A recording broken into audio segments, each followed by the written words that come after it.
Hai setiap streaming, apa kabar? Good to see you again.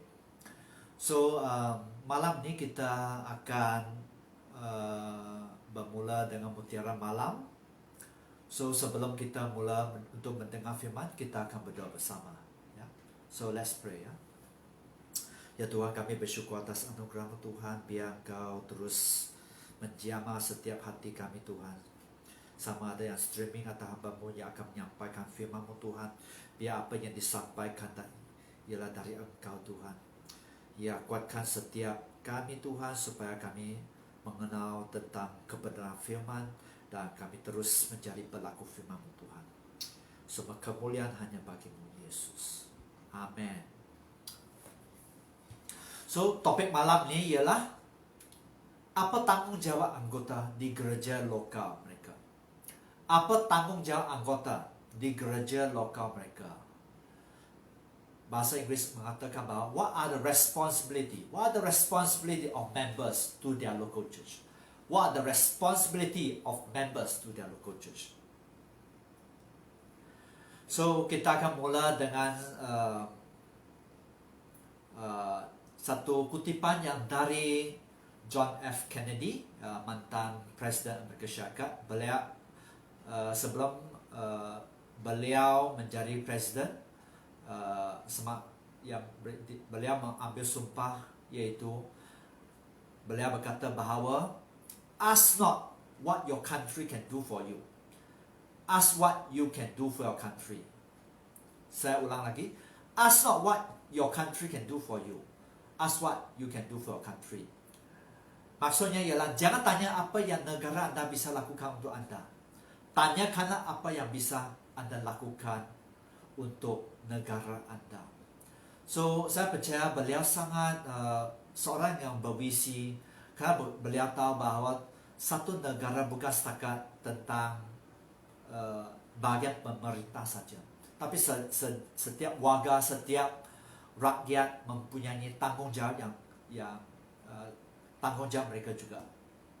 So di sini seorang penulis Amerika, Tom Rainer, menyatakan bahawa so if we approach church membership from a perspective of entitlement, if we approach church membership from the perspective of entitlement, jika kita mendekati keanggotaan gereja dari perspektif hak, jika kita mendekati keanggotaan gereja dari perspektif hak, we have it upside down.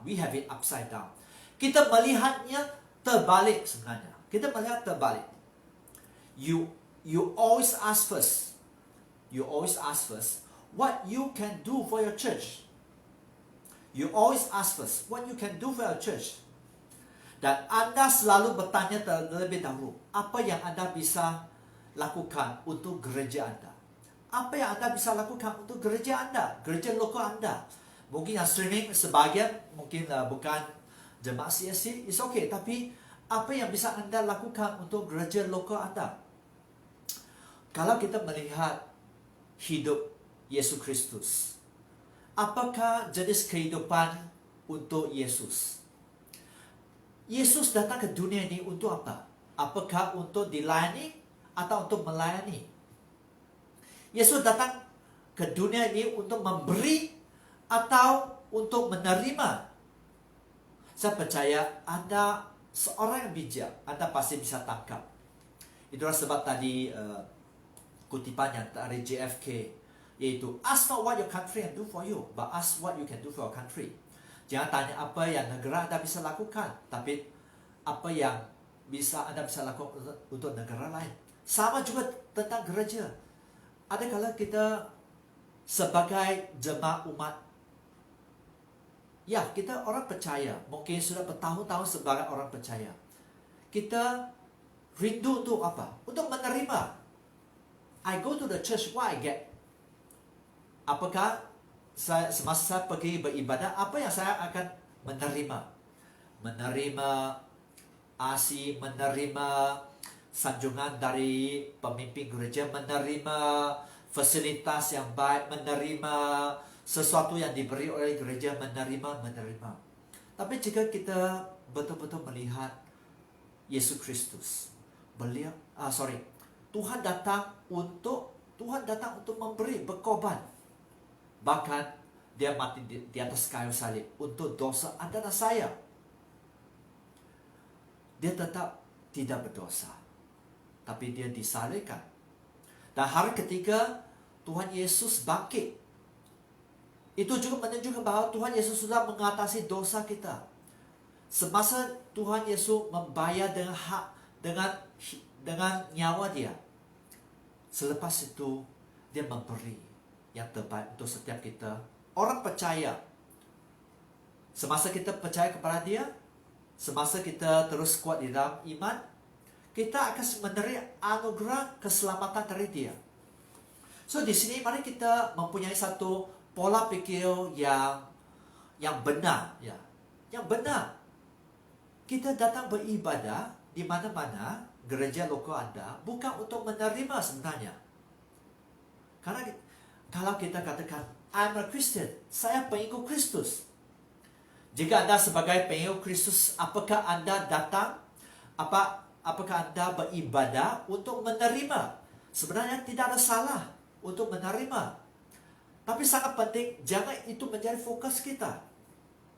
Kan kita harus belajar. Bagaimana kita betul-betul belajar tentang kehidupan di bumi ini.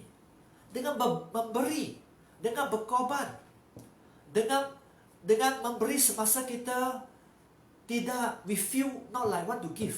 Semasa kita tidak mempunyai kerinduan untuk memberi, atau semasa kita tidak mampu untuk memberi, itu yang akan menjadikan kita menjadi umat Kristus yang sejati, ya. So mari kita belajar tentang itu, ya. So we always ask what we can do for your local church. Maksud Anda selalu bertanya terlebih dahulu, apa yang dapat Anda lakukan untuk gereja lokal Anda. Saya ingat itu satu kebenaran. Dan saya berharap semasa Anda pikirkan, Anda mungkin belum bisa menangkap dengan sempurna, tapi renungkan semua yang saya sampaikan malam ini. Di Matius pasal 16 ayat 18 menyatakan, dan aku pun berkata kepadamu, engkau adalah Petrus, dan di atas batu karang ini, ya, batu karang maksud batu yang kuat. Seterusnya dia kata, aku akan mendirikan umatku. Umatku itu bicara tentang apa? Bicara, Tuhan katakan dia akan membangun gereja. Anda ya gereja Kristus sebenarnya. Bukan building, ya, bukan gedung itu. Tapi setiap Anda yang streaming, setiap Anda menonton video ini, Anda sebenarnya ialah sebahagian dari tubuh Kristus. Anda yang jemaat. Anda sebenarnya gereja. Anda sebenarnya sidang Kristus. So, dan seterusnya, dan alam maut tidak akan dapat menguasainya. Maksud, Anda tidak bisa dikalahkan karena Yesus beserta dengan Anda. Ya, sekalipun oleh maut, segala kuasa neraka tidak bisa mengalahkan semuanya. Mengapa? Karena ada Kristus. Semasa hidup Anda ada Kristus, Anda bisa mengatasi semua itu. Ya, so sangat penting. Mari kita mempunyai pola pikir yang benar bahwa sebenarnya Anda ialah gereja. Anda umat Tuhan, Anda sebenarnya gereja, Anda yang tubuh Kristus. Ya, so bahasa Inggris NKJV menyatakan bahwa, and I also say to you that you are Peter, and on this rock I will build my church. On this rock I build my church, and the gates of Hades shall not prevail against it. Ya, so itulah sebab gereja tetap ada sampai hari ini. Dari masa perjanjian baru sampai masa ini, lebih dari 2000 tahun. Gereja tetap ada karena umat Tuhan terus berjuang, ya. So, sangat penting di sini kita bisa melihat janji dari Tuhan. Tuhan membela gereja dia. Mungkin gereja tak terlalu besar, tapi tapi Kristus terus membela, menjaga, memelihara gereja dia. Message version menyatakan, and now, He said, and now I'm going to tell you who you are. Yeah, really are. You are Peter, a rock. This is the rock on which I will put together my church. Di sini saya ulangi. This is the rock on which I will put together my church. So Yesus menyatakan kepada Petrus, a church so expansive with energy. Maksud penuh dengan energi dan dinamis Tuhan, dengan kuasa Tuhan, that not even the gates of hell will be able to keep it out. So di sini semasa gereja dibangun di atas fondasi Kristus, gereja akan tetap kuat. Gereja akan tetap kuat. So di sini pertanyaan saya kepada Anda ialah, jika Yesus berkomitmen kepada gerejanya, haruskah kita mengurangi komitmennya itu? Yesus sangat mementingkan tentang tubuh Kristus, tentang gereja dia. Anda ya gereja dia. So, kita sangat penting di mana kita mempunyai pola pikir yang benar bahwa tentang tanggung jawab kita sebagai anggota di gereja lokal, ya. So, ada satu statistik di Amerika menyatakan, Alan Redpath menyatakan, dia menyatakan, Aaron Redpath has said about the membership of the average American church that 5% doesn't exist. Dia menyatakan tentang keanggotaan gereja di rata-rata di Amerika. Maksud 5% tidak ada. 10% ini bicara tentang jemaahnya. 5% tidak ada. Saya tidak tahu di mana mereka pergi. 10% tidak dapat ditemukan. Ada yang mengatakan bahwa mereka jemaat gereja tertentu, tapi mereka tidak bisa ditemukan. 25% tidak hadir, ya. 50% muncul pada hari Minggu. 50% muncul pada hari Minggu. 75% tidak menghadiri prayer meeting, ibadah doa. Itu sebenarnya sangat agak accurate, agak accurate. 90% tidak memiliki ibadah keluarga. Maksud family altar, ya, altar rumah tangga. Dan 95% tidak pernah membagikan Injil kepada orang lain. Mungkin di keadaan di Malaysia, fakta di Malaysia mungkin sedikit berbeda, mungkin 5%, lebih kurang 5% berbeda ya dari statistik yang dibandingkan dengan Amerika. Tapi di sini saya mau mengingatkan Anda, bagaimana hati Anda tentang Anda jika Anda sebagai anggota di gereja lokal Anda. Bagaimana pandangan Anda seandainya Anda mengerti bahwa 5% tidak ada, tidak tahu mereka di mana, tidak bisa dicari. 10% tidak dapat ditemukan. 25% tidak hadir. 50% muncul hanya pada hari Minggu. 75% tidak menghadiri ibadah doa. Ya. 90% tidak memiliki altar family, ibadah keluarga. 95% tidak pernah memberitakan Injil kepada orang lain. Bagaimana? Bayangkan hati Tuhan. Bagaimana hati Tuhan setakat ini? Ya. So kita sebenarnya dari situ kita bisa mengerti bahwa kita sebagai umat Tuhan, kita sebagai anggota gereja lokal ya, gereja lokal, kita harus sangat menjaga rohani kita, roh kita, ya. Karena kalau kita hanya di sini 50% yang beribadah, 70% tidak menghadiri ibadah doa, 90% tidak mempunyai family altar, 90% tidak ada family altar, 95% tidak memberitakan Injil.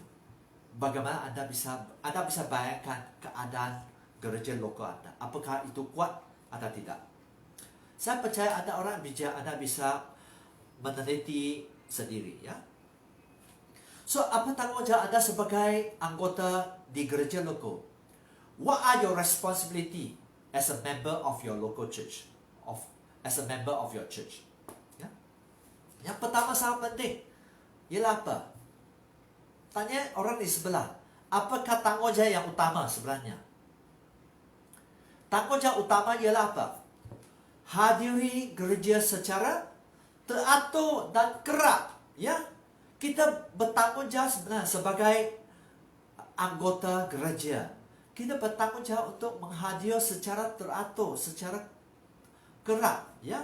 Karena itu akan memberikan diri, ya. Itu akan menguatkan Anda dalam bahagian kasih Anda, dalam bahagian pelayanan dan juga pekerjaan yang baik yang Tuhan tetapkan, dan dalam bahagian juga untuk mendorong Anda sebenarnya. Semasa Anda datang beribadah sebenarnya, Anda didorong. Itu kebiasaan sama. Saya mengalami sangat banyak masa ke semasa kita beribadah bersama. Mungkin sekarang Anda kata bahwa tidak ada pastor. Skala PKPS, ya, tak ada kesempatan. It's okay. Saya percaya jika bahagian tak ada kesempatan, Tuhan paham. Tapi seandainya ada kesempatan, apa yang Anda lakukan tentang kesempatan itu? So, mari kita meneliti firman Tuhan. Saya sangat kagum. Apa yang firman bicara tentang kehadiran kita kepada gereja lokal. Secara teratur, secara kerap. Saya sangat dicabar sebenarnya. Dan malam ni, mari kita buka Ibrani pasal 10 ayat 24 sampai 27, ya. 4 verse. Ayat 24 menyatakan, dan marilah kita saling memperhatikan. Maksud, mari kita saling menopang, memperhatikan, seterusnya, supaya kita saling mendorong dalam kasih. So, kita saling memperhatikan supaya apa? Supaya kita saling mendorong dalam kasih. Kita saling menguatkan sesama, ya. Kita saling menolong.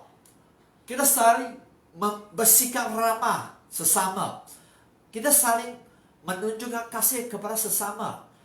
Bahkan kita saling membagikan kasih kita dalam Kristus dan dalam pekerjaan baik, yaitu melakukan hal-hal yang baik. So, di sini ada dua bagian. Ya. Firman menyatakan mari kita saling memperhatikan supaya apa? Supaya yang pertama, saling mendorong dalam kasih. Kita mendorong dalam kasih. Kedua, supaya kita terlibat dalam pekerjaan baik, dalam pelayanan Tuhan. Sangat penting. Selepas kita didorong dalam kasih, kita harus melayani. Tujuan Anda datang beribadah bukan hanya untuk menerima, hanya untuk didorong saja, dibangun saja. Tapi ada satu bagian yang harus Anda lakukan juga. Di sini sangat nyata, kan? Kita didorong dalam kasih. Itu Ibrani pasal 10 ayat 24 menyatakan kita didorong dalam kasih. Seterusnya apa? Kita bisa terlibat dalam pelayanan. Kita bisa terlibat dalam pekerjaan baik yang sudah Tuhan tetapkan untuk setiap kita. Itulah sebab Anda masih hidup. Anda masih belum dipanggil Tuhan. Anda mempunyai tanggungjawab yang tertentu juga.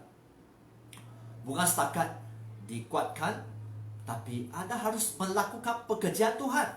Ya. Anda ada tanggungjawab. Saya mau mengulangi. Anda sebagai anak Tuhan, Anda mempunyai tanggungjawab sebagai Kristian, sebagai pengikut Kristus. Ayat 25 menyatakan, janganlah kita menjauhkan diri dari pertemuan ibadah kita. Sangat nyatakan, janganlah kita menjauhkan diri dari pertemuan ibadah kita. Maksud apa? Satu perintah sebenarnya, janganlah. Maksud hendaklah kita tetap berkumpul bersama-sama. Jangan kita lalai menghadiri kebaktian di gereja. Ya, kita seharusnya tidak berhenti untuk berkumpul. Itu kehendak Tuhan sebenarnya. Jangan berhenti berkumpul. Bukan setakat di komsel, tapi jangan berhenti berkumpul beribadah. Dalam bahagian ibadah doa dan bahagian ibadah raya. Jangan kita undur dari berhimpun bersama-sama. Satu versi menyatakan, jangan kita undur untuk berhimpun bersama-sama. Pertemuan-pertemuan ibadah antara sesama saudara seiman, jangan kita tinggalkan. So what do you need more? Apa lagi alasan untuk Anda yang streaming? Tuhan menetapkan bahawa Anda dan saya harus beribadah bersama. Bukan setakat streaming. Kehendak Tuhan, kerana kita dicipta kita yang makhluk apa? Kita makhluk sosial. Kita bukan makhluk digital. Kita makhluk sosial. Kita harus beribadah bersama, bertemu bersama, mendorong bersama. Itulah sebab beribadah itu sangat penting di mata Tuhan. Ya. Seterusnya, jangan kita menjauhkan diri dari pertemuan ibadah kita. Sangat nyata sebenarnya. Tak usah explain lagi. Seperti dibiasakan oleh beberapa orang. Maksud, jangan lalai seperti orang lain. Jangan kita lalai untuk berkumpul bersama, beribadah bersama. Seterusnya, tetapi marilah kita saling menasihati. Mari kita berkumpul, kita beribadah untuk apa? Untuk saling menasihati. Dan semakin giat melakukan menjelang hari Tuhan yang mendekat. So, di sini apa yang bisa Anda tangkap? Firman menyatakan, marilah kita saling menasihati dan semakin giat melakukan. Apa maksudnya? Haruslah lebih setia. Kita harus lebih setia, saling menguatkan. So, mari kita saling memberi dorongan dan saling mengingatkan. So, bagaimana orang mengingatkan Anda? Sangat nyata, sangat praktik ialah datang beribadah. Anda akan diingatkan, sudah baca Alkitab, sudah baca firman, sudah berdoa. So, bagaimana keadaan Anda sepanjang minggu ini? Anda akan diingatkan bagaimana apa yang Anda gumuli. Apakah Anda serius? Apakah Anda berperang secara roh dan sebagainya? Anda akan diingatkan, didorong, ya. So, mari kita berkumpul dan saling menguatkan. Itu sangat penting menjelang hari Tuhan yang dekat. Apa maksud itu?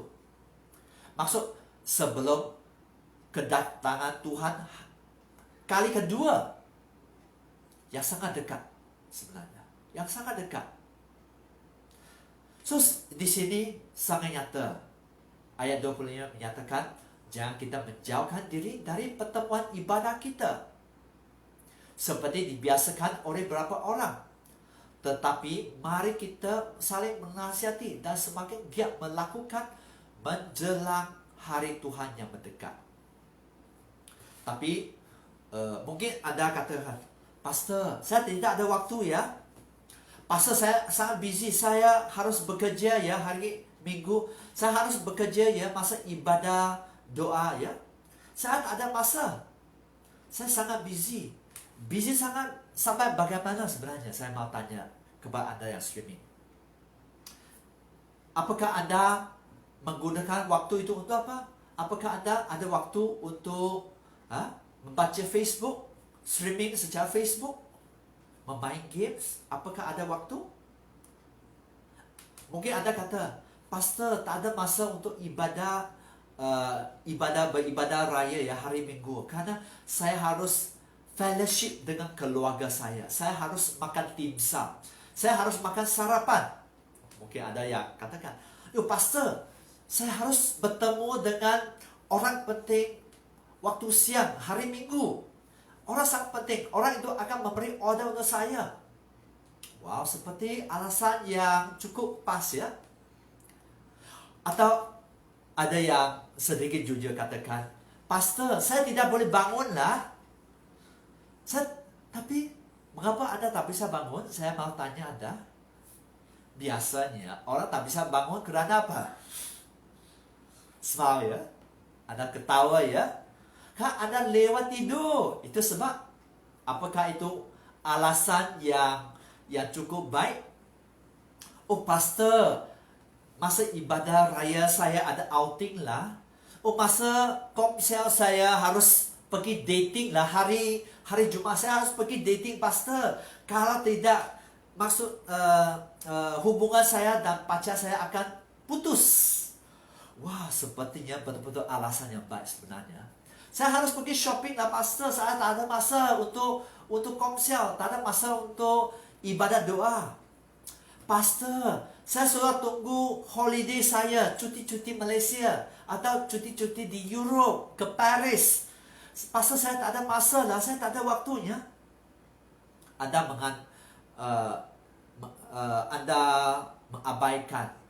mengabaikan ibadah. Mungkin ibadah raya, mungkin ibadah doa, mungkin bahagian komsel dan sebagainya. Mungkin pertemuan pelayan-pelayan Tuhan dan sebagainya. Sebenarnya, jika Anda jujur, apakah Anda betul-betul tidak ada waktu? Sebenarnya hanya prioritas saja. Bukan tak ada waktu. Bukan tak ada waktu. Ya, ada. Itu hanya sebenarnya prioritas saja. Dan saya hanya jujur ya. Saya hanya mau tanya Anda yang streaming malam ini. Apakah Tuhan bisa menerima alasan Anda? Would God able to accept your sebab, ya, alasan? Do you think He will accept?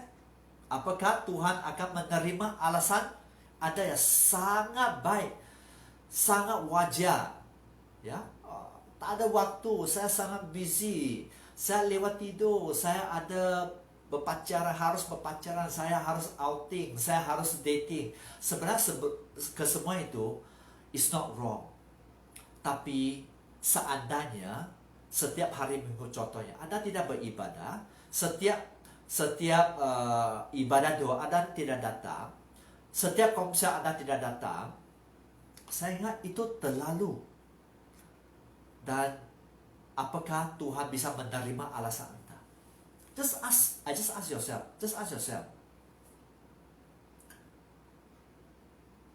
Tuhan kita, ya Tuhan yang Maha Tahu.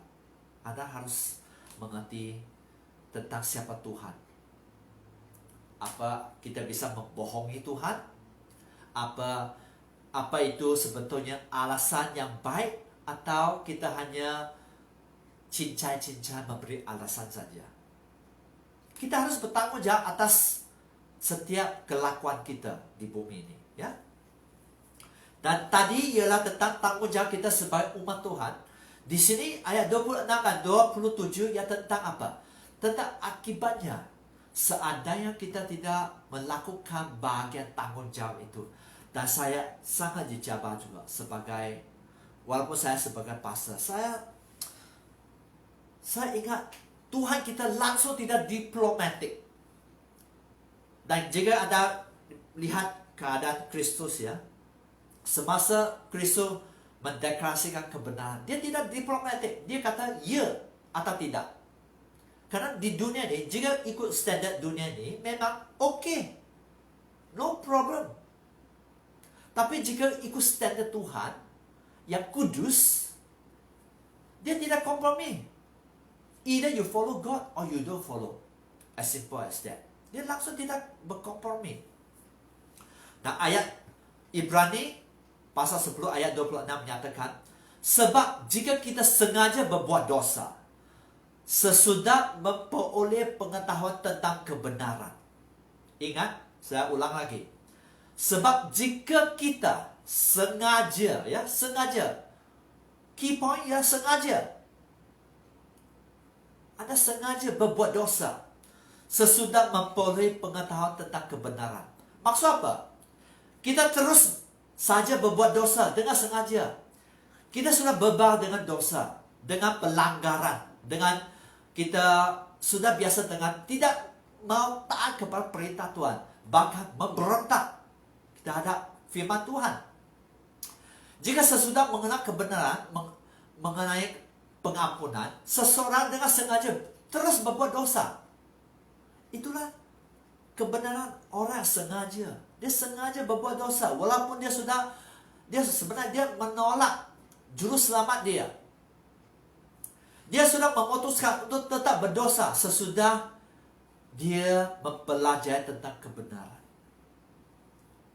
Maka, ya, sebab jika kita sengaja berbuat dosa sesudah memperoleh pengetahuan tentang kebenaran, next, maka tidak ada lagi korban.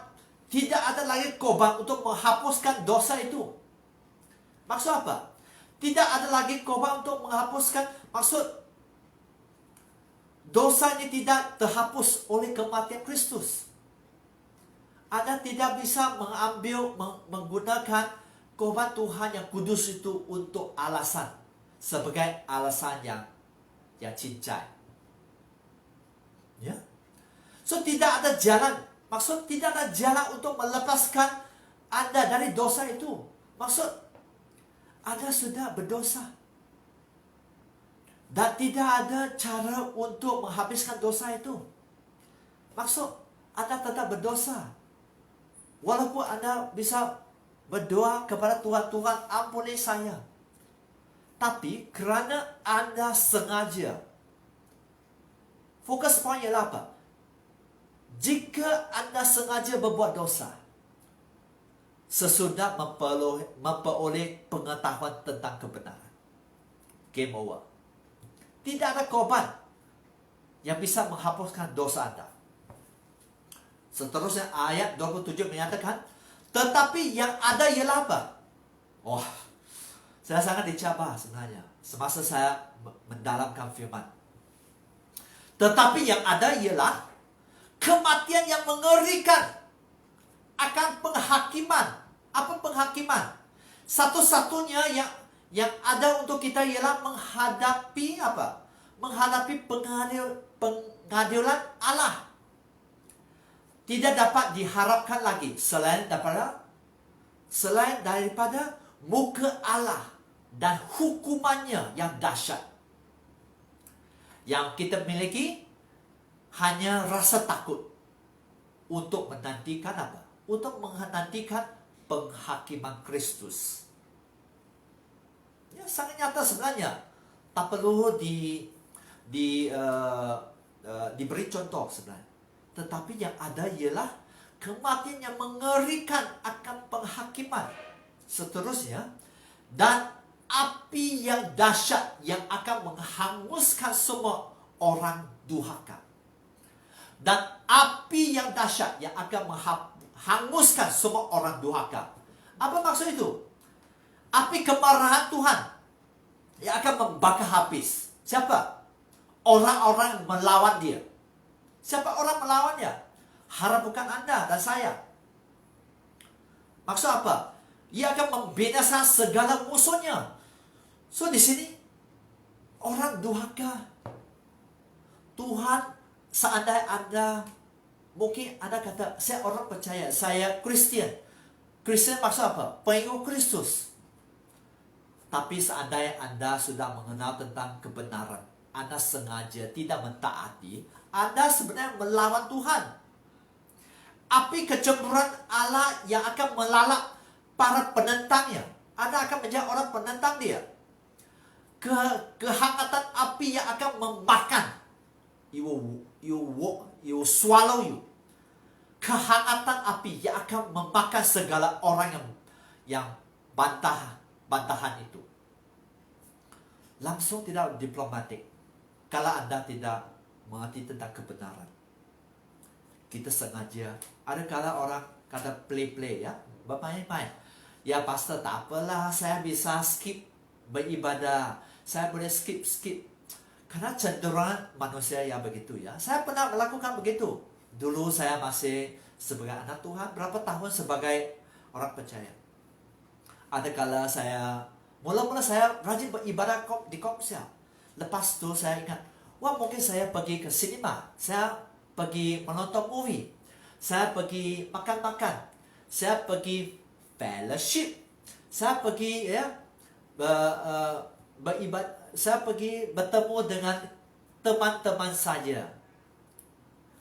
Kita tahu ya, biasa kita bertemu kalau ada ibadah komsel, kita bertemu dengan orang yang luar biasanya. Apakah biasanya orang rohani atau tidak sebenarnya?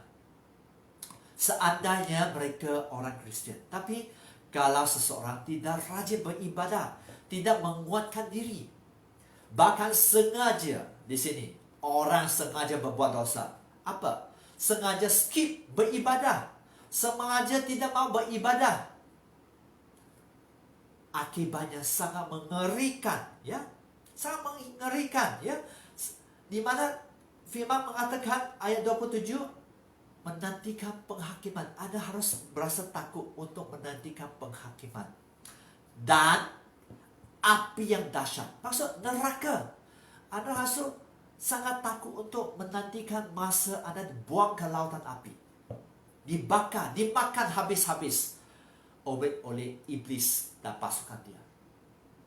Disiksa selama-lamanya. Itu bukan bicara tentang 1000 tahun, 1 juta tahun. Itu selama-lamanya. Anda mau tidak mempunyai perasaan semasa dipanggil Tuhan? Tak bisa. Anda akan disiksa, dibakar, dibarbecue. Ingat, kalau Anda suka outing untuk makan babi hutan, untuk makan ikan dan apa-apalah binatang. Di barbecue selama-lamanya. Apa perasaan Anda? Ada dari Sabah Sarawak ke, dari Indonesia ke, dari Semenanjung ke. Kalau Anda dibakar, di barbecue selama-lamanya, apa perasaan? Apakah itu satu perasaan yang enak? So, jangan kita menjadi orang yang memberontak terhadap firman Tuhan. Karena Anda bukan memberontak terhadap pemimpin gereja sebenarnya.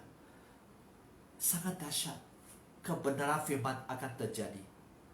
Seandainya kita tidak mentaati firman. Contohnya, seandainya Anda sudah mengerti kebenaran firman, Anda sudah terus berdosa, tidak mau beribadah, walaupun sudah didorong banyak kali. Waiting is what? Mari Anda tunggu. Mari Anda tunggu tentang kematian yang negeri akan penghakiman. Dan api yang dahsyat, yaitu api neraka. Lautan api yang akan menghanguskan semua orang durhaka, semua orang memberontak. Jangan ingat bahawa saya tidak menyatakan kebenaran kepada Anda. Tuhan tidak diplomatik. Untuk Tuhan apakah Anda mengikut Tuhan atau tidak? Itu saja sebenarnya.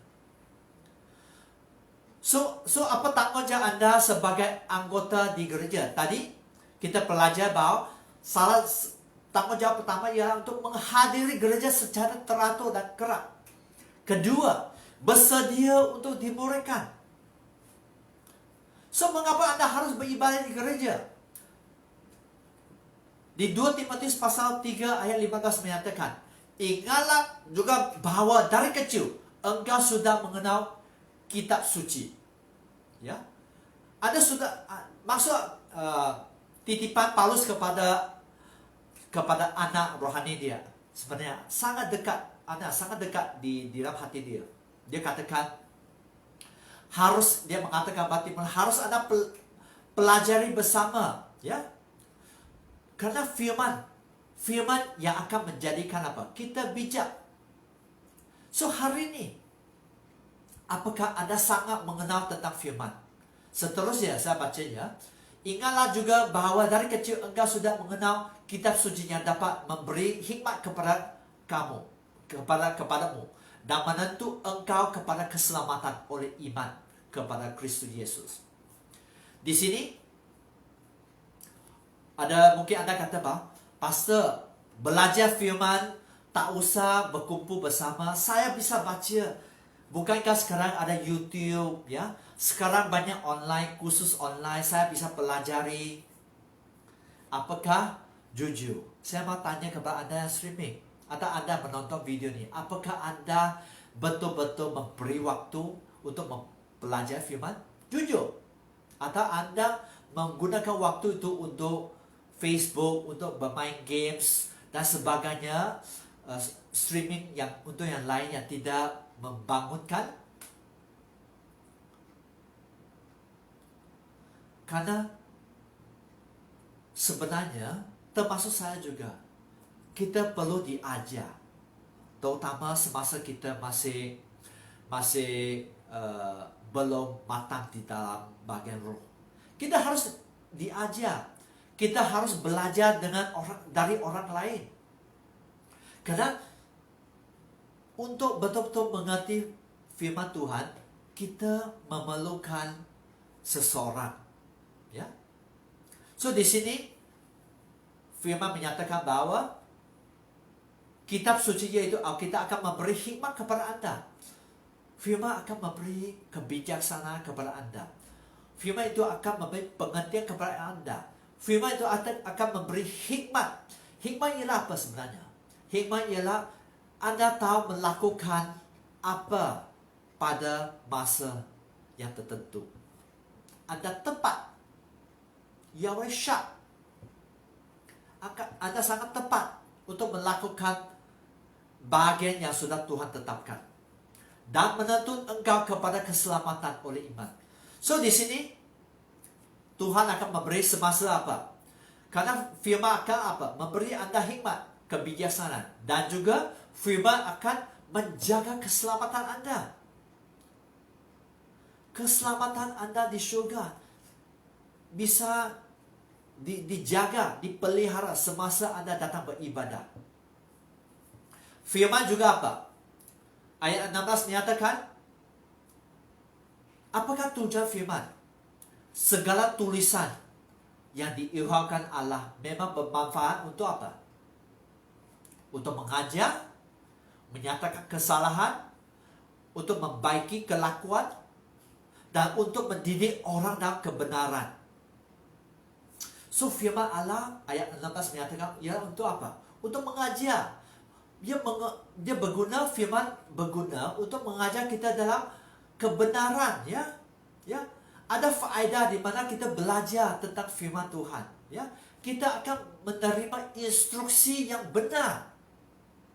Apakah Anda mau menerima instruksi yang benar? Dari firman. Mungkin ada banyak buku di luar memang agak membangun juga, tapi tentang kebenaran, tentang standar Tuhan, Anda harus tahu. Apakah buku-buku yang Anda pelajari itu standar Tuhan atau tidak? Standar Tuhan hanya bisa datang dari Alkitab, firman Tuhan. So firman Tuhan yang mengajar setiap Anda untuk menyatakan kesalahan, ya, untuk menegur kita. Ya, secara kesimpulan untuk menegur, menyadarkan kita apa yang salah dalam hidup kita, menunjukkan kepada orang yang salah dalam hidupnya. Firman Tuhan sangat baik untuk menegur, untuk menyatakan kesalahan kita. Setiap kita tetap akan bersalah sebenarnya. Bahkan setiap kita berdosa setiap hari, kan? Kita setiap pikirkan yang tidak membangun, ya. Kita lihat wanita cantik, kita seperti menginginkan, walaupun kita mungkin sudah berumah tangga, ya. Kita melihat orang sukses, kita cemburu. Itu kita berdosa sebenarnya. Itu semasa kita mempunyai firman sebagai, ya, power bank kita, itu akan menyatakan kesalahan kita, mengajar, menyatakan kesalahan. Seterusnya apa? Untuk memperbaiki kelakuan, ya, untuk membetulkan apa yang salah. Kita sudah tahu bagian apa yang salah, kita perbaikinya, ya. Ya, kita membetulkan kelakuan kita supaya lebih berkenan dengan Tuhan. Dan seterusnya memperbaiki kelakuan. Seterusnya keempat ialah apa? Untuk mendidik orang dalam kebenaran, ya. Firman akan menolong kita untuk melakukan hal-hal yang benar. Firman Tuhan akan mengajar Anda cara hidup yang benar.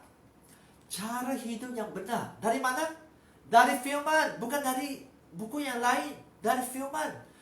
Mengikut standar Tuhan.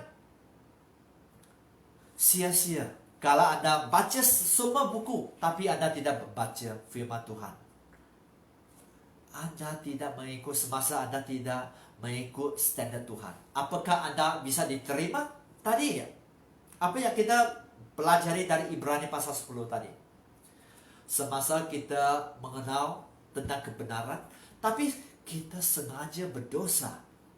So kalau Anda bijak, apa yang harus Anda lakukan? Anda bertobat. Pertama, selalu ada kesempatan semasa kita bertobat. Semasa Anda bertobat, jangan lakukan lagi. Jangan bisa ingat bahwa Anda bisa manipulasi Tuhan. Tuhan Maha tahu, semua ditulis.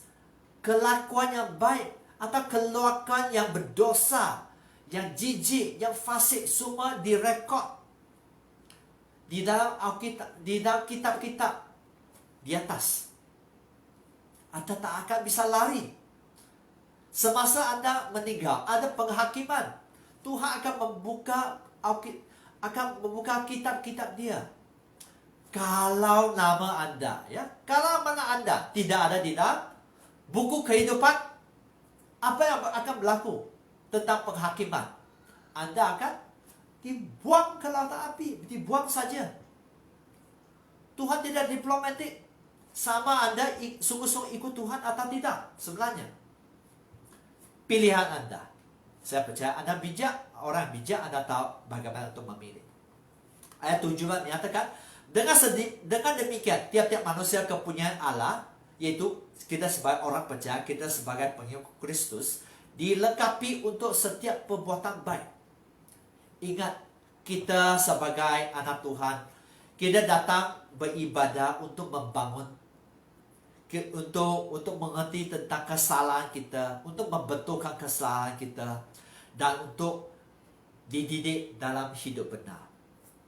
Tapi ingat, satu bagian ingat sangat penting, bahwa kita dicipta, kita dilengkapi untuk apa?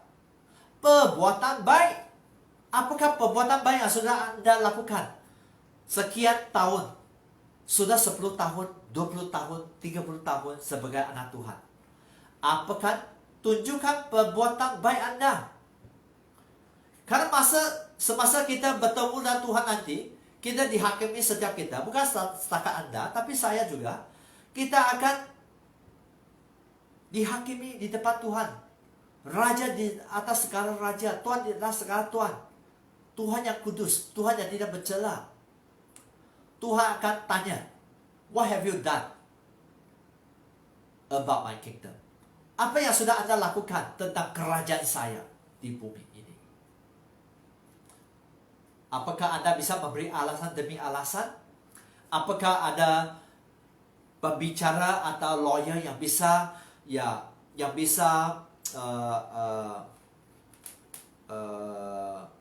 berpidato dengan Tuhan Anda? Bisakah? Pikirkan dengan mendalam bagaimana kesudahan Anda nanti. Kalau Anda tidak menunjukkan perbuatan baik, saya percaya Tuhan kita ialah Tuhan yang adil. Tuhan kita Tuhan yang adil. Seandainya betul-betul kita tidak ada kesempatan, saya percaya Tuhan, kerana betul-betul tidak ada kesempatan, memang Tuhan juga ya Tuhan yang adil. Tuhan tidak akan menuntutnya. Tapi seandainya Anda tahu tentang Efesus pasal 6, di mana hidup kita sebagai orang percaya ialah kita harus berperang secara rohani setiap hari, setiap saat, bahkan setiap saat, setiap masa berperang. Kalau kita tidak berperang, kita akan diperang oleh musuh dan kita akan tumbang. Jika kita tumbang, kita angkat white flag, jendela putih.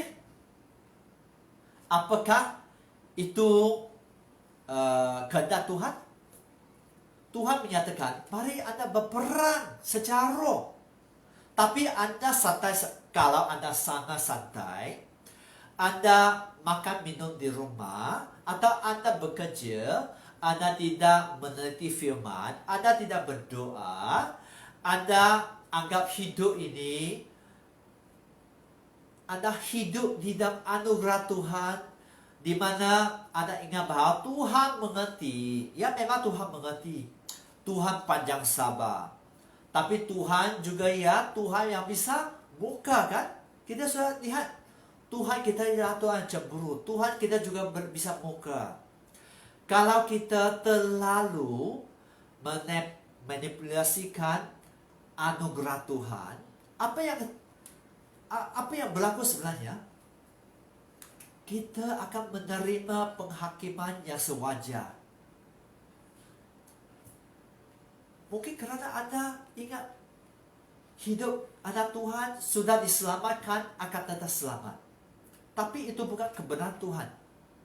Jika Anda mengenal tentang kebenaran Tuhan, semasa Anda diselamatkan, itu anugerah dari Tuhan. Tapi Anda harus memeliharakan iman Anda. Seperti di sini, Anda harus meneliti firman Tuhan. Anda harus mau didik. Anda harus tahu ditegur. Anda harus tahu memperbaiki kelakuan Anda. Anda harus diajar untuk hidup dalam kebenaran. Dan Anda harus menghasilkan buah dalam perbuatan baik Anda. So, ingat setiap yang streaming, ya. Ingat, Anda juga harus bertanggung jawab untuk menghasilkan perbuatan baik Anda. Semasa Anda dilengkapi, Anda tak akan bisa berkata, Tuhan, saya tak ada masa. Tuhan, saya tertidur. Tuhan, bos tidak bagi cuti dan sebagainya. Alasan demi alasan itu tak akan menjadi alasan di depan Tuhan. Saya mau mengingatkan Anda sebagai orang percaya. So, Anda harus tanggung jawab kedua ialah Anda sebagai anggota gereja, Anda harus bersedia untuk dimuridkan. Sangat nyata di Matius pasal 28 ayat 18 sampai 20 menyatakan, Yesus mendekati mereka, yaitu muridnya. Kepadaku sudah diberi segala kuasa di syurga dan di bumi. Kuasa Kristus diberikan kepada murid-muridnya. Ayat 19 menyatakan, kerana itu pergilah, jadikanlah semua bangsa muridku. Apakah Anda sudah melakukan? Sebelum Anda bisa memuridkan Anda, apa yang harus Anda lakukan sebenarnya? Anda harus dilengkapi. Anda harus dimuridkan, betul kan? Sebelum Anda bisa memuridkan orang lain, sangat wajar. Anda harus dimuridkan. Nah, persoalan sekarang, saya kepada Anda, apakah Anda sudah memberi waktu untuk dimuridkan di gereja lokal Anda, oleh pemimpin Anda, atau oleh pastor Anda? Itu pertanyaan Anda. Jadikan semua bangsa muridku. Perintah kepada setiap kita. Bukan untuk pastor, bukan untuk pemimpin, bukan untuk pelayan saja, tapi setiap umat Tuhan, setiap pengikut Kristus, setiap Kristen. Jadikan semua bangsa muridku dan baptiskan mereka dalam nama Allah Bapa, Anak dan Roh Kudus, dan ajarlah mereka. So, sebelum Anda bisa mengajar, Anda harus diajarkan, betul kan? Sebelum Anda bisa memuridkan, apakah Anda harus dimuridkan? Sangat wajar kan? Apakah Anda tidak memahami lagi tentang kebenaran firman? Dia kata, ajarlah mereka melakukan segala sesuatu yang telah kuperintah kepadamu. Tuhan perintahkan, itu bukan pilihan, itu satu perintah. Dan ketahui, aku menyertai kamu senantiasa sampai kepada akhir zaman. So, di sini saya mau tanya, apakah Tuhan menyertai Anda? Tuhan menyertai mereka yang apa?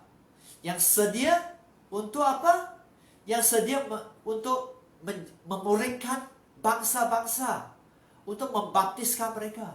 Penyertaan Tuhan kepada mereka yang tekun dan rajin untuk melakukan perintah amanah agung, bahkan amanah agung, untuk memuridkan. Kalau Anda tidak memuridkan, apakah Anda bisa klaim? Anda doakan, Anda klaim bahwa saya terima janji. Ya baik, puji Tuhan Anda berdoa. Saya sangat bersyukur Anda berdoa. Tapi Anda harus tahu, janji itu untuk siapa? Untuk orang yang melakukan perintah Tuhan.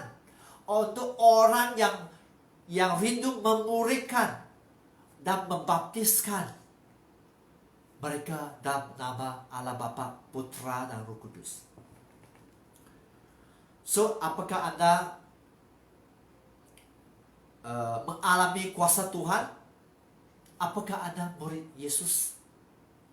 Kalau Anda bukan murid Yesus, saya ingat bahwa Anda harus belajar dan bertobat dulu dan datang beribadah. Sekarang mungkin tak ada kesempatan untuk beribadah. Nanti mungkin gereja akan membuka peluang untuk Anda beribadah. Tapi apakah Anda akan mengambil kesempatan itu? Setiap Anda yang tidak mau beribadah, Anda mempunyai banyak alasan. Apakah Tuhan bisa menerima alasan Anda? So, mari kita rindu untuk belajar, rajin beribadah semasa ada kesempatan. Berapa minggu, berapa bulan lalu ada kesempatan. Dan untuk Anda jemaah CSC, saya mendorong Anda hargai kesempatan ini. Jangan memberi alasan. Bahkan berapa Anda mungkin sangat dekat dengan gereja, tak ada kesempatan. Anda mungkin kata, oh pastor, pergi gereja harus ambil Grab, ambil taksi untuk, ya walaupun sangat dekat, tapi harus bayar. Ya, untuk ada yang sangat dekat dengan gereja, berapa yang Anda bayar sebenarnya? RM5, RM10 kan? Apakah Anda rela untuk membayar? Jika Anda jujur, saya sebagai gembala Anda, sebagai pastor Anda bisa menggunakan uang sedemikian, ya, RM5-10, bahkan lebih, ya, untuk makan minum, untuk pergi shopping, untuk cuti-cuti, bahkan sangat banyak, bukan RM5-10, untuk bahkan outing, untuk belanja dan sebagainya. Tapi bagaimana jika saya bisa mendalami, ya, harap Anda tidak tersinggung, ya, dengan RM5 dan RM10. Kalau Anda tidak mentaati firman Tuhan, Anda tahu hakikat Anda di mana? Anda akan dibuang ke lautan api. Apakah wajar kita menggunakan RM5-10 atau lebih untuk datang beribadah? Seandainya mungkin Anda ingat bahwa gereja CSC bukan gereja yang sesuai tentang yang bisa mencukupkan keperluan Anda. It's okay. Mungkin Anda bisa pergi beribadah di tempat lain. It's okay. Tapi saya mendorong Anda pergi beribadah. Beribadah dengan rajin. Karena Tuhan akan menuntut. Apakah Anda sengaja? Seandainya kita sengaja berdosa, tidak ada korban lain. Sangat jelas. Ya, tadi Ibrani pasal 10 ayat 24-25 menyatakan bahwa tidak ada alasan, tidak akan diterima alasan itu. Tidak ada korban apapun. Mungkin Anda kata, saya memberi persepuluhan apa, saya memberi ini, tapi Anda tidak datang beribadah. Itu akan menjadi, karena apa perintah Tuhan? Anda harus tahu. Apakah memberi persembahan persepuluhan bisa menggantikan tentang ibadah? Tuhan kita, saya percaya Tuhan kita panjang sabar. Tuhan kita sangat mengasihi kita, Anda dan saya. Tapi Tuhan kita juga ya hakim. Ingat, sebagai Tuhan yang mempunyai kasih agape, dan Dia juga Tuhan yang cemburu, yang akan menghakimi. Ingat, dua sisi Tuhan. Jangan hanya ingat bahwa Tuhan yang maha kasih saja, tapi Tuhan menghakimi. Tuhan akan menuntut. Mungkin bukan sekarang, saya bukan Tuhan. Tapi Anda tahu, saya percaya, jika Anda masih mempunyai hati nurani, if you still have conscience, you know what you should do. Jangan mempermainkan Tuhan. Jangan. Anda bisa memainkan pemimpin gereja, pastor, it's okay. It's okay, mereka tak bisa, Anda tak datang beribadah, tak apa. Ya, mereka juga tak bisa paksa kan. Betul kan? Saya percaya kebanyakan hamba Tuhan tak akan bisa memaksa Anda. Tak akan bisa kata, harus. Hanya didorong. Tapi ingat, ada raja di atas segala raja. Dan dia hakim. Mengikut firman, kebenaran firman, Tuhan akan menghakimi setiap kelakuan kita. Tuhan akan menghakimi setiap kelakuan kita. Tak boleh lari. Tuhan tak akan diplomatik. Jika Anda tahu, Tuhan tidak diplomatik. Itu dosa atau tidak? Itu saja sebenarnya. Itu pelanggaran atau tidak? Itu berkat. Anda diberkati, Anda dikutuk. Anda harus pahami hati Tuhan. Tuhan memberkati, Tuhan bisa mengutuk. Mau kata, Tuhan bisa mengutuk. Oh, jika Anda baru ingat tentang bahwa Tuhan bisa mengutuk, wah, mungkin Anda masih baby rohani. Di Ulangan pasal 28, berkat dan kutuk. Anda melanggar perintah Tuhan, hakikatnya ialah apa? Dikutuk. Bahkan jika Anda sengaja berdosa, dibuang ke lautan api. Itu saja sebenarnya. Tapi jika Anda taat, Anda akan diberi anugerah. Mungkin Anda kata, ya saya mungkin sangat slow ya, saya mungkin kurang mengerti. Tapi Anda memberi yang terbaik. Anda mengusahakan. Sebenarnya itu hati yang Tuhan melihat, ya, apakah Anda mengusahakan tidak? Apakah Anda mengusahakan terbaik atau tidak?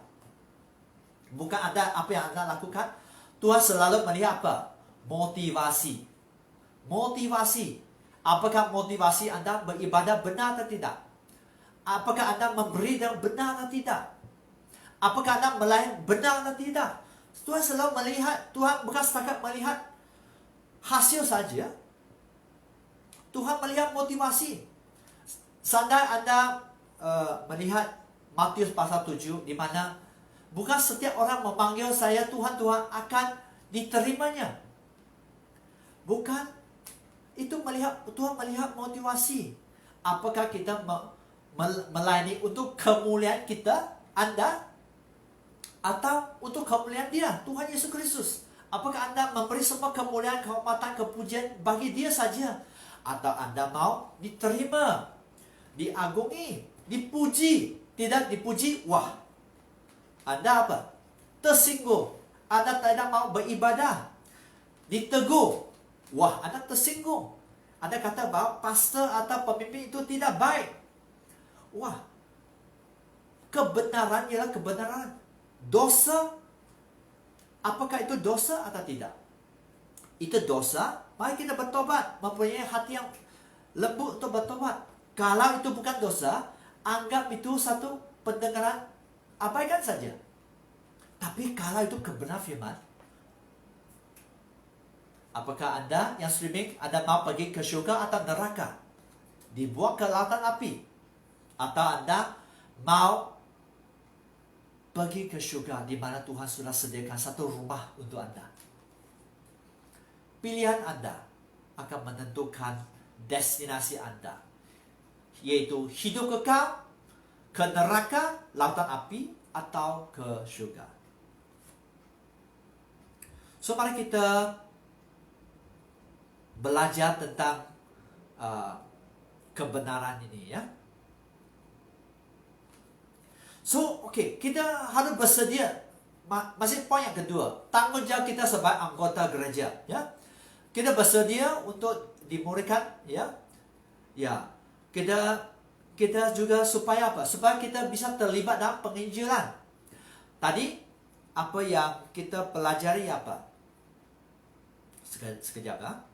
Pertama, tanggung jawab kita sebagai anggota ialah untuk menghadiri gereja secara teratur ya dan kerap. Kedua, kita harus bersedia untuk dimuridkan ya. So, mengapa harus kita datang beribadah? Tadi sudah dikongsikan tadi. Kita harus sedia untuk dimuridkan. Karena Tuhan sangat mementingkan pemuritan. Kita harus bersedia untuk dimuridkan apa? Supaya apa? Supaya kita mengenal kebenaran firman dan melakukannya. Di sini setiap kita pasti mengenal tentang kebenaran firman, yaitu di Matius 22 ayat 37. Di mana kan Yesus mengatakan kepada muridnya, "Kasihilah Tuhan Allahmu dengan segenap hatimu, dengan segenap jiwamu," yaitu emosi, perasaan, keinginan, kasih sayang, dan segenap akal budimu. Pertama ialah kasihilah Tuhan Allahmu dengan segenap hatimu, dengan segenap jiwamu, dengan segenap akal budimu. Kedua, ayat 39 mengatakan, "Kasihilah sesama manusia seperti dirimu sendiri." Itu perintah Tuhan. Mari kita belajar untuk mengasihi. Ada kala kita mengatakan bahwa mengasihi itu tidak gampang. Ya, tidak gampang.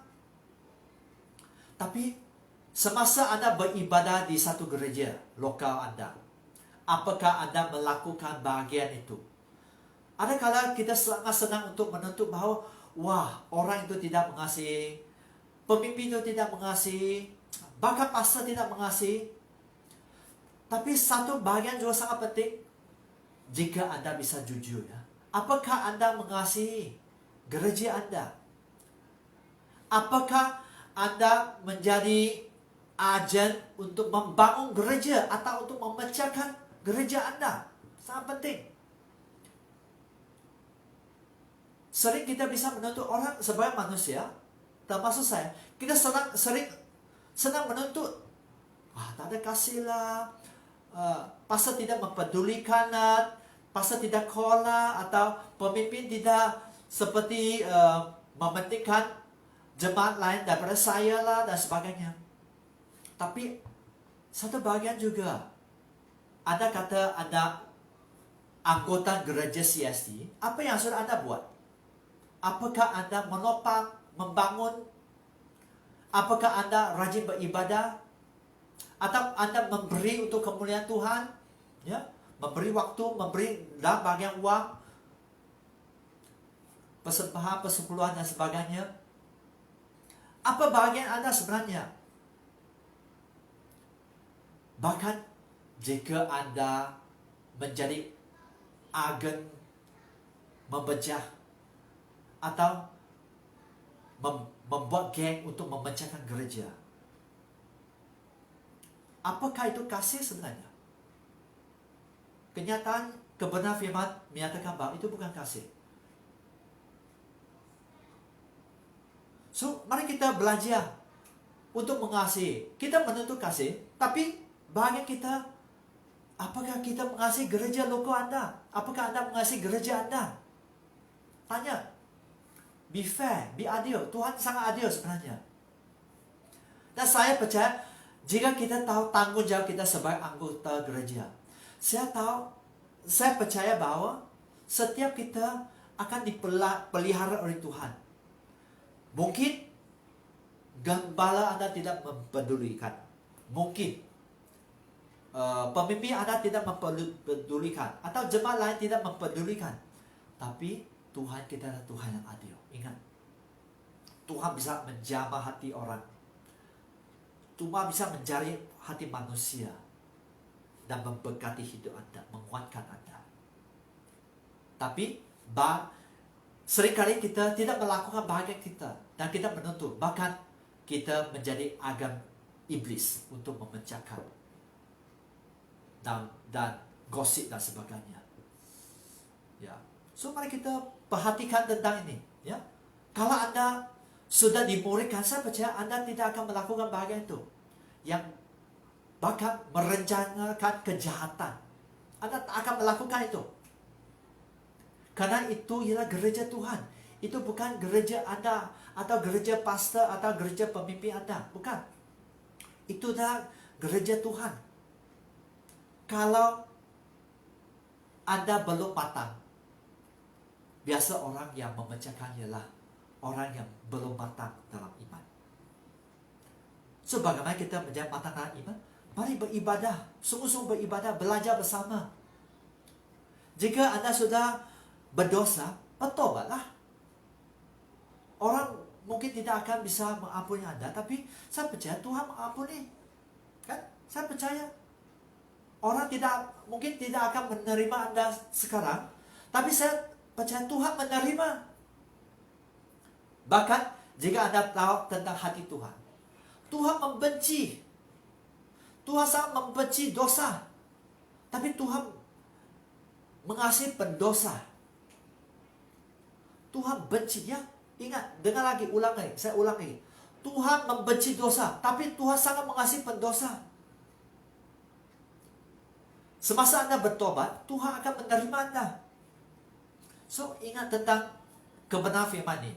So, semasa kita bersedia untuk dimuridkan, kita dilengkapi untuk menginjil.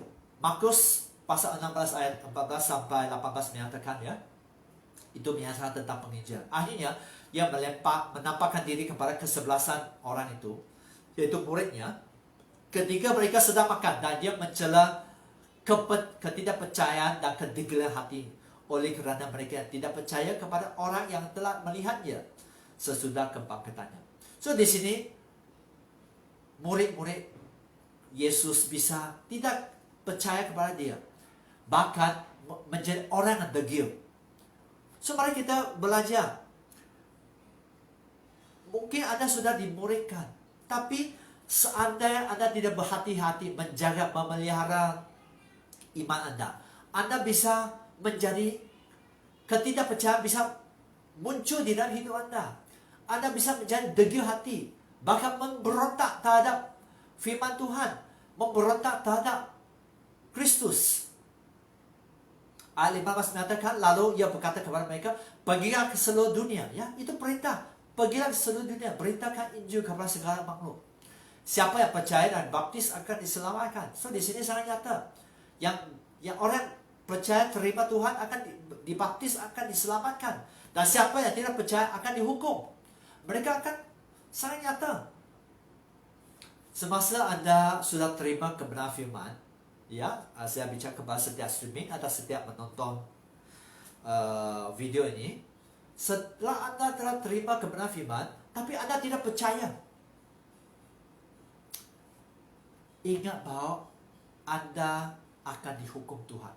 Anda akan dibuang ke lautan api. Kalau Anda tidak percaya kepada Tuhan, kalau Anda tidak terus menjaga hidup Anda, kalau Anda tidak membenteng hidup Anda akan dibuang ke lautan api. Untuk Tuhan sangat nyata sebenarnya. Do you obey God or do you don't obey God? Apakah Anda mentaati Tuhan atau tidak sebenarnya? No in between. Taat atau tidak. No third choice. Orang dunia akan kata, ya jangan terlalu sungguh-sungguh lah, jangan memberi terlalu banyak lah waktu lah, jangan memberi terlalu banyak untuk Tuhan lah, jangan. Itu orang dunia.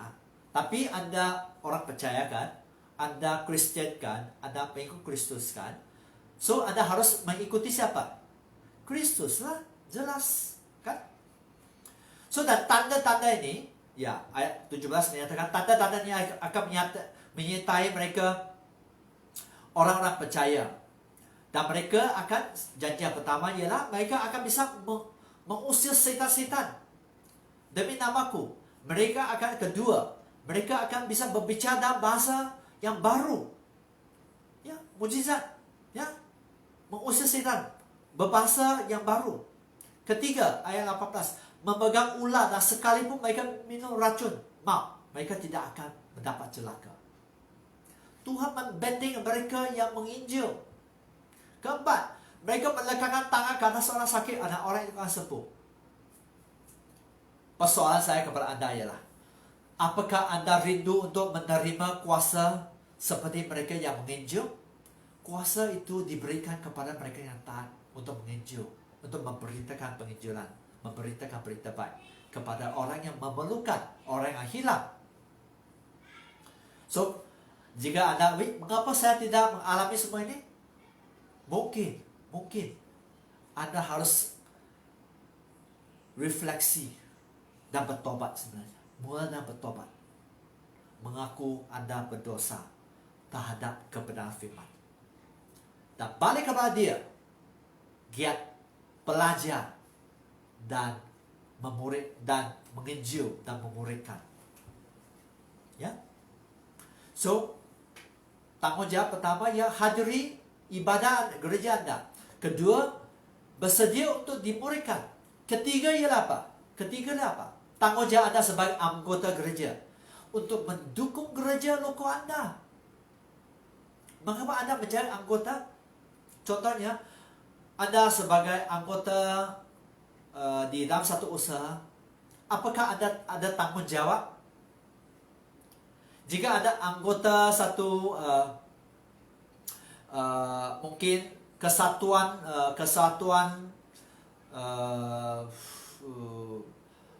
kesatuan for youth, Anda mempunyai tanggungjawab kan tersendiri, ya. Anda menjadi anggota ahli keluarga Anda juga mempunyai tanggungjawab kan. Sama juga kita sebagai anggota gereja, kita mempunyai tanggungjawab untuk mendukung gereja lokal. Kalau Anda tidak mendukung gereja Anda, siapa yang mendukung sebenarnya? Jika Anda bukan jemaat CSC, it's okay. Anda terus mendukung gereja lokal Anda, it's okay. Tapi jika Anda ya jemaat CSC, mari Anda belajar untuk mendukung gereja lokal. Ya, Anda bisa apa? Dia terlibat dalam pelayanan. Ya, terlibat pelayanan semasa maksudnya untuk dalam memberi. Itulah sebab kalau kita tahu tentang hidup Kristus yang memberi, berkorban, bukan menerima untuk mendapat sesuatu, bukan, untuk memberi waktu. Apakah Anda terlibat dalam pelayanan? Bukan setakat pelayanan. Semasa saya bicara tentang pelayanan, bukan setakat tentang pelayanan di mimbar, yaitu sebagai pemain muzik, sebagai penyanyi, WL, pembawa firman, dan sebagainya, atau multimedia dan sebagainya. Tapi saya bicara tentang juga apa? Pelayan memberi waktu dalam apa? Dalam doa. Apakah Anda berdiri untuk gereja Anda dan untuk bangsa Anda juga? Apakah Anda berdiri untuk, apakah Anda terlibat dalam multimedia gereja Anda? Ya, terutama sekat COVID-19 sebenarnya kita memerlukan manpower dalam bagian multimedia juga. Apakah Anda terlibat dalam hospitality, ya, dalam transportasi, ya? Jika Anda mempunyai mobil, apakah Anda rela menabung untuk seseorang? Anda bisa menolong mereka untuk datang beribadah. Anda bisa terlibat dalam memasak, ya. Anda bisa terlibat dalam membersih gereja dan sebagainya. Sebenarnya, kalau Anda mempunyai hati untuk melayani, ada banyak cara Anda bisa menguatkan dan membangun gereja Anda. Tapi persoalan saya kepada Anda ya, apakah Anda mempunyai hati untuk gereja Anda, gereja lokal Anda? Karena saya percaya jika Anda mempunyai hati, Anda akan merenungkan, melihat bagaimana untuk membangun gereja Anda, gereja sendiri, ya, gereja Anda. Dan juga sangat penting di mana bagaimana Anda mendukung Anda. Bagaimana Anda bisa mendukung gereja lokal Anda? Ya, dengan memberi, dengan bahagian uang sangat penting. Karena lebih dari 2,000 ayat bicara tentang uang. Dan jika Anda tahu bahwa uang pertama kali dicipta untuk baik Allah, kegunaan baik Allah, itu tujuan sebenarnya, permulaan. Dan sangat penting, mari Anda sebagai anggota, Anda bertanggung jawab juga. Bertanggung jawab untuk memberi persepuluhan kepada gereja lokal Anda, memberi persembahan, menolong dalam pelayanan dan sebagainya. Karena apakah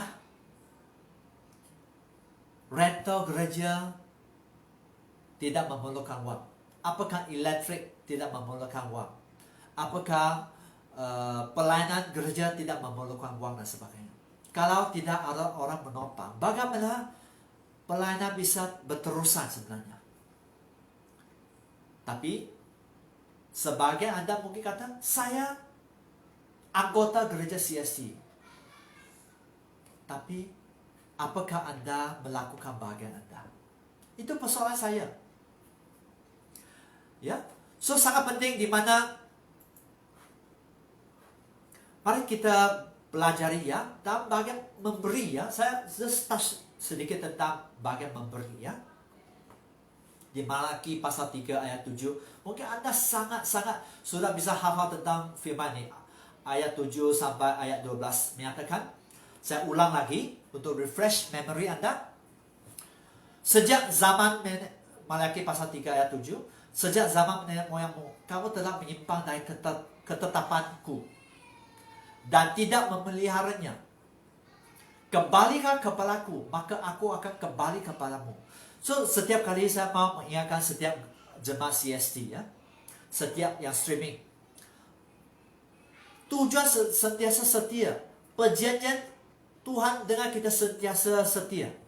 Tapi barangkali yang tidak setia adalah siapa? Kita, Anda dan saya.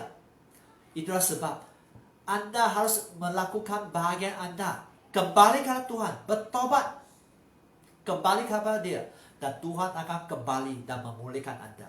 Itu firman Tuhan semesta alam. Tetapi kamu berkata, dengan cara bagaimana kami harus kembali? Ayat 8 menyatakan, bolehkah manusia menipu Allah? Namun kamu menipu aku. Tetapi kamu berkata, dengan cara bagaimana kami menipu engkau? Mengenai persembahan, persepuluhan, dan persembahan khusus. Sangat jelas. Orang Israel sudah mengenal Allah mereka yang bahkan membawa mereka melewati lautan Teberau ya, lautan merah.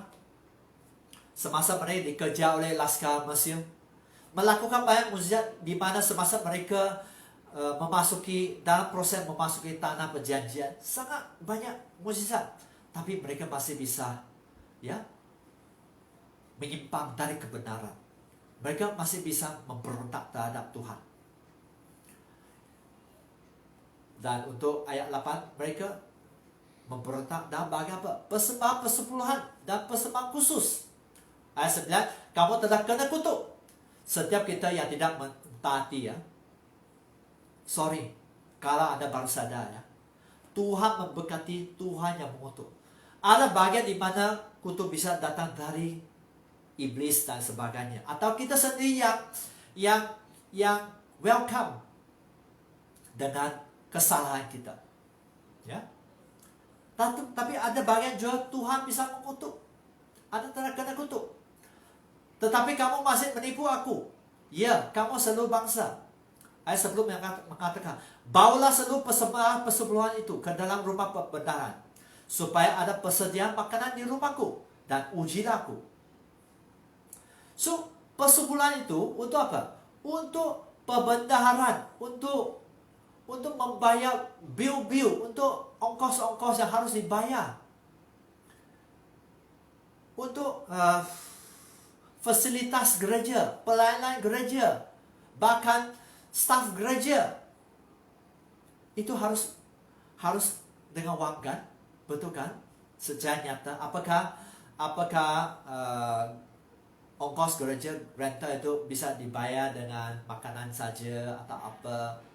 Harus dengan wang kan? Jelas kan? So di sini persembahan ke dalam, bawalah seluruh persembahan gereja ke dalam rumah perbendaharaan. Itu bicara tentang gereja loko Anda, di mana Anda, jika Anda ada jemaat CSC, mari Anda setia memberi persepuluhan Anda. Jika Anda beribadah di gereja, mari Anda setia memberi persepuluhan juga kepada gereja loko Anda, supaya ada persediaan makanan di rumahku, supaya ada makanan di rumahku, supaya pelayanan memerlukan wang kan? Untuk contohnya Bethesda harus wang kan? Kita, walaupun kita gereja tidak memberi terlalu banyak, karena memang wang sekian saja yang ada kan? Jika tak ada orang menabur lebih banyak, itu saja yang gereja bisa lakukan. Tapi ada kala orang kata, ya pastor seperti kurang mempedulikan dan sebagainya. Tapi jika Anda mengerti tentang kebenaran firman, setiap ahli keluarga, Anda harus mengurusi keluarga Anda. Kalau mereka yang miskin, yang mempunyai keperluan, Anda sebagai keluarga, Anda harus menolong mereka. Bukan bukan beban di atas gereja sebenarnya. Anda sebagai umat Tuhan, Anda harus tahu apakah bahagian gereja. Gereja melakukan untuk mereka yang betul-betul tidak bisa ditolong. Tak ada orang yang mau menolong mereka. Gereja harus menolong mereka. Tapi kalau masih ada ahli keluarga yang tidak menolong, itu sebenarnya tanggung jawab ahli keluarga sebenarnya. Anda tidak bisa menuntut bahwa gereja harus menolong. Gereja menolong seberapa yang boleh, seandainya bisa. Sebagai ahli keluarga, Anda harus menolong ahli keluarga Anda. Kalau orang dunia tahu bagaimana untuk menjaga keluarga mereka, bagaimana Anda jika Anda tidak tahu menjaga keluarga Anda, tidak memberi makan dan tidak menolong? Bahkan saya mau share, mungkin jika Anda masih baby rohani, kalau standar kita sebagai orang percaya tidak lebih tinggi daripada orang di dunia, Tuhan akan sangat sedih tentang kelakuan kita. Anda baca firman sendiri, Anda selidik firman sendiri. Standar kita harus lebih tinggi daripada orang di dunia. Kalau orang dunia tahu memberi, mencukupkan, menjaga. Contohnya, kalau saya sangat kagum tentang, bukan apa ya, saya sangat kagum tentang mereka yang tidak kenal Tuhan, mereka tahu untuk menjaga, contohnya agama mereka, agama gedung mereka dan sebagainya, bahkan sangat menjaga. Tapi ada kala kita sebagai orang percaya, saya harap bukan Anda. Jika Anda orang itu, bertobatlah. Hanya satu cara, bertobat. Kalau Anda tidak bertobat, Anda bisa dibuang ke lautan api nanti. Kalau Anda tetap memberontak, saya tidak tahu bagaimana keadaan Anda nanti. Karena Anda harus bertanggung jawab. You have to be responsible to your local church. Kalau Anda tidak melakukan bahagian Anda harus bertanggung jawab di depan Tuhan. Karena di sini sangat jelas sebenarnya. Ayat 10, Malaki pasal 3:10. Bawalah seluruh. Bukan 90%, 70%, 70%, 50%. Bawalah seluruh persembahan itu ke dalam apa? Rumah perbendaharaan, yaitu gereja lokal Anda. Ya. Kalau Anda mau dididik, pelajari supaya ada persediaan makanan di rumahku dan ujilah aku, firman Tuhan semesta alam. Apakah aku tidak membuka bagimu tingkat-tingkat langit dan mencurahkan berkat kepadamu sampai kelimpahan? Tuhan mau memberkati, Tuhan sekejap saya memberkati. Kalau kita taat. Ada kala kita tidak taat. Kita memberi 30%, 40%, 50%. Ya memang pemimpin gereja tak bisa menuntut. Kami hanya bisa sampaikan kebenaran. Tapi jika Anda memberontak, Anda harus tanggunglah keadaan. Ya, di sini kalau kita menipu Tuhan, kalau kita manipulasikan Tuhan, siapa yang mengutuk sebenarnya? Ayat 9 katakan, kamu telah kena kutuk. Ya, itu kebenaran firman. So untuk mereka yang setia, ayat 11 menyatakan, aku akan menghadik bagimu belalang pelahap, supaya jangan dihabisi hasil tanahmu, dan supaya jangan pohon anggur di padang gunung tidak berbuah bagimu. Tuhan akan memberi tudung atas hidup Anda, supaya Anda lakukan. Jangan dihabisi hasil tanahmu, dan supaya jangan pohon anggur di padang tidak berbuah. Wow, Tuhan memastikan Anda berbuah. Ayat 12, maka segala bangsa akan menyebut kamu berbahagia, sebab kamu ini menjadi negeri kesukaan. So di sini mari kita belajar, ya. Mari kita belajar. Jika Anda sudah tidak melakukan bahagian, bertobat. Pertama, sangat senang sebenarnya di dalam Tuhan. bertobat, berubah, melakukan perintah Tuhan. Sangat senang saja. So di sini tiga tanggung jawab kita sebagai orang percaya. Pertama, kita harus apa? Hadiri gereja, beribadah. Kedua, tanggung jawab kita ya apa? Kedua ialah apa? Untuk bersedia untuk dimuridkan. Hadiri gereja loko Anda, bersedia untuk dimuridkan. Dan ketiga ialah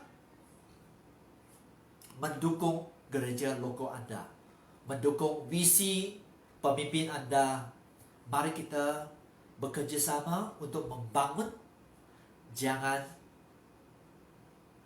mempunyai agenda untuk memecahkan atau mendorong orang untuk memecahkan rumah Tuhan. Karena Tuhan bisa sangat mungkar terhadap orang yang merencanakan kejahatan. So, bagaimana Anda bisa melakukan tanggung jawab itu? Sebenarnya Anda tahu sebenarnya. Jika Anda mempunyai hati untuk Tuhan, Anda tahu apa yang harus Anda lakukan. Sangat sederhana. Pertama, mempunyai hati yang lembut. Hati yang mau dididik. Lembutkan hati Anda. Jangan bebal. Jangan keraskan hati Anda. Kedua, tunduk kepada pimpinan Roh Kudus dan manusia, yaitu pemimpin gereja Anda, di mana Anda berada. Gereja loko Anda. Tunduk kepada pimpinan Roh Kudus dan pemimpin Anda, ya. Karena sangat sederhana. Kita harus tahu mengapa ketundukan itu sangat penting. Karena di dalam, contohnya di dalam satu organisasi, dalam Anda bekerja di syarikat atau di dalam sekolah dan sebagainya, di dalam pertumbuhan, bahkan di gereja, bisa ada berapa pemimpin sebenarnya? Bisa ada berapa ketua sebenarnya gereja? Hanya satu saja kan? Jika Anda bisa taat kepada ketua Anda di perusahaan Anda, di pertumbuhan Anda, di universitas atau college Anda, mengapa Anda tidak bisa tunduk kepada pemimpin gereja loko Anda? Apakah seandainya kita tak bisa tunduk ke atas pimpinan Roh Kudus dan pemimpin gereja, saya mau kata bahwa Anda harus selidiki. Mungkin Anda sangat sombong. Mungkin Anda mempunyai hati yang memberontak, ya. Mungkin Anda tak ada kerendahan hati, ya. Ya. So, Anda selidik. Dan saya percaya Tuhan akan mengingkapkan semua kepada Anda. So, bagaimana Anda bisa melakukan tanggung jawab Anda sebagai anggota gereja? Dengan mempunyai hati yang lembut, dengan ketundukan kepada pimpinan Roh Kudus dan pemimpin Anda, dan terus berkomitmen kepada Tuhan, ya. So, saya mau mengakhiri dengan dua kutipan, ya, dari Billy Sunday, yaitu seorang atlet, seorang olahragawan Amerika, ya, sebelum beliau menjadi hamba Tuhan, ya. Beliau menyatakan, going to church doesn't make you a Christian any more than standing in a garage make you a car. Mungkin ada setengah Anda ketawa, ya. Going to church doesn't make you a Christian any more than standing in a garage make you a car. Pergi ke gereja tidak membuat Anda menjadi Kristen. Sama seperti berdiri di garasi, di bengkel, membuat Anda menjadi mobil. Ya.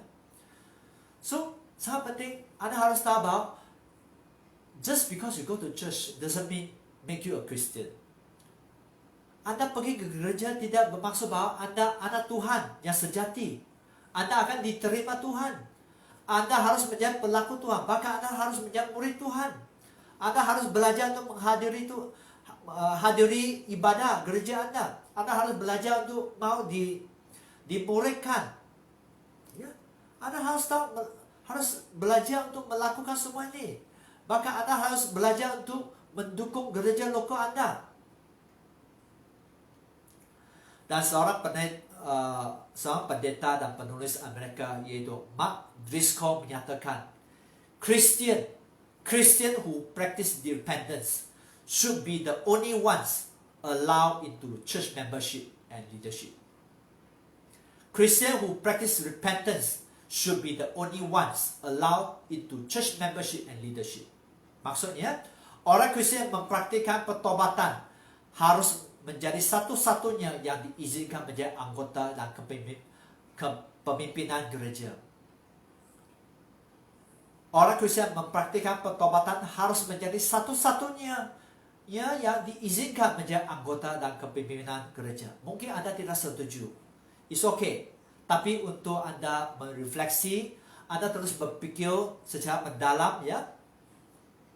You ask yourself, is it true? Is it not true? Apakah itu benar atau tidak?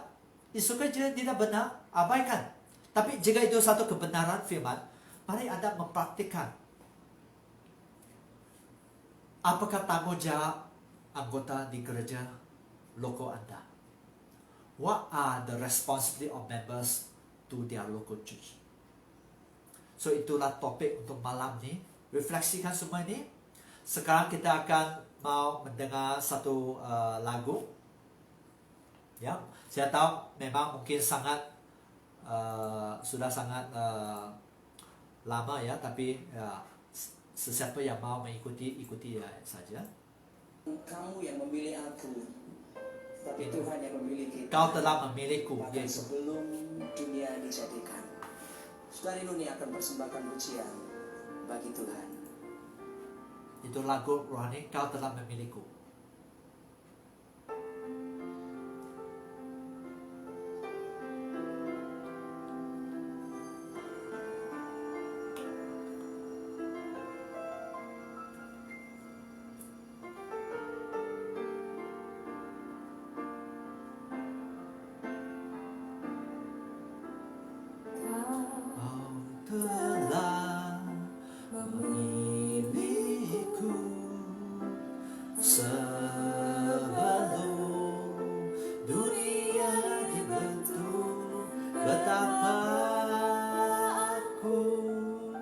Bersyukur padamu Tuhan Allahku,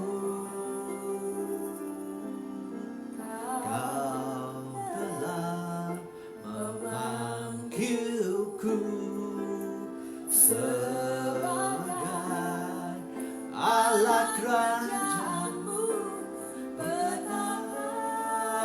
Aku bersyukur padamu atas kemurahan-Mu. Naikkan bersama. Jadikan aku bait suci-Mu yang kudus dan yang tiada bersalah. Jadikan aku mezbah doamu bagi keselamatan bangsaku. Kau wanita saja, setiap Amen. menyembah Tuhan. Terima kasih Tuhan.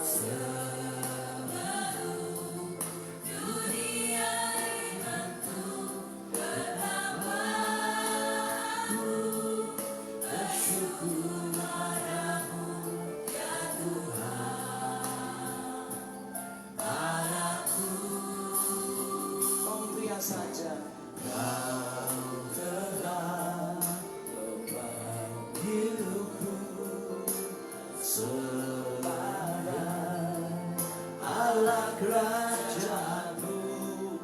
Maka aku bersyukur padamu atas kemurahan-Mu. Jadikan aku bait suci-Mu yang kudus dan yang tiada bercelah. Jadikan aku mezbah doamu, jadi keselamatan bangsaku.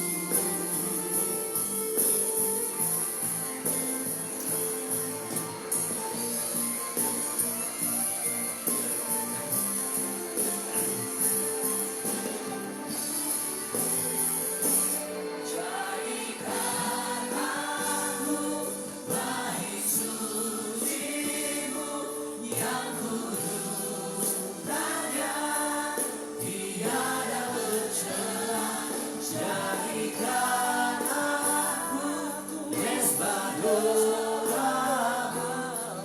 Cari keselamatan bangsaku.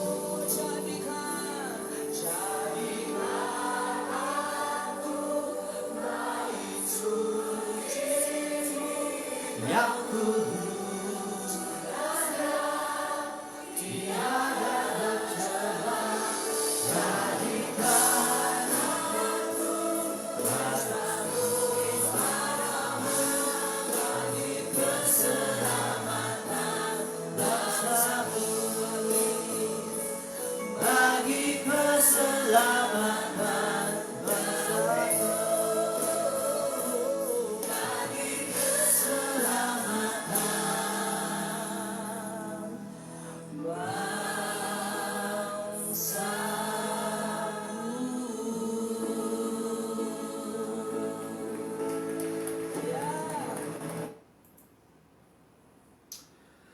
Ya Tuhan, kami sudah mendengar tentang kebenaran firman-Mu Tuhan, dan juga lagu yang sudah Engkau sampaikan Tuhan.